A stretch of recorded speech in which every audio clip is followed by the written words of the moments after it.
શું તમે પાણીપુરી લવર છો? તો આજે હું તમારા માટે લઈને આવી છું એકદમ નવીન રીતે પાણીપુરીના પાણીની રેસીપી.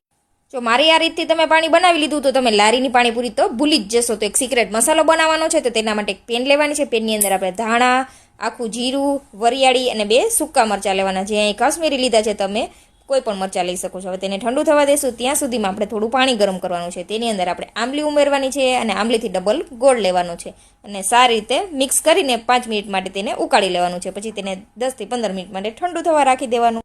ત્યાં સુધીમાં મસાલો પણ ઠંડો થઈ ગયો છે. તેને મિક્સર જારમાં ઉમેરીને દરદરું વાટી લેવાનું. એકદમ ફાઇન નથી વાટવાનું, આ રીતે દરદરું જ રાખવાનું છે. તો પાણી બનાવવા માટે એક મિક્સર જાર લેવાનું છે.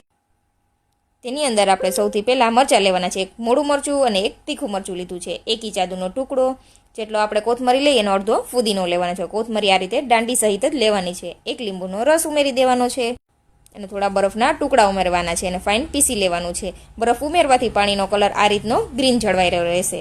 હવે થોડું એવું પાણી ઉમેરી દેશું અને આઈસ ક્યુબ ઉમેરી દેવાના. હવે ગોળ આંબલી પલાળીને રાખેલું હતું તેને આપણે આ રીતે ચાણામાં સારી રીતે ગાળીને ઉમેરી દેશું અને જે આપણે મસાલો બનાવેલો તે 2 ચમચી મસાલો ઉમેરી દેશું.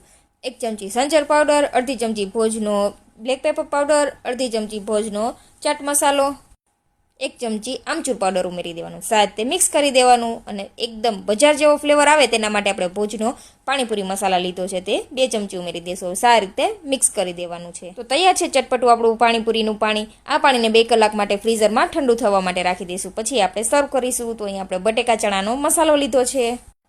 તો આ ગરમીઓની સિઝનમાં તમે આ રીતની ઠંડી પાણીપુરી જરૂરથી ટ્રાય કરજો. બધાને ખૂબ જ પસંદ આવશે અને એકદમ અલગ જ રીતે આ પાણી બને છે. તમે એકવાર તો જરૂરથી ટ્રાય કરજો અને રેસીપી પસંદ આવી તો વિડીયોને લાઇક, શેર અને ફોલો કરી દેજો.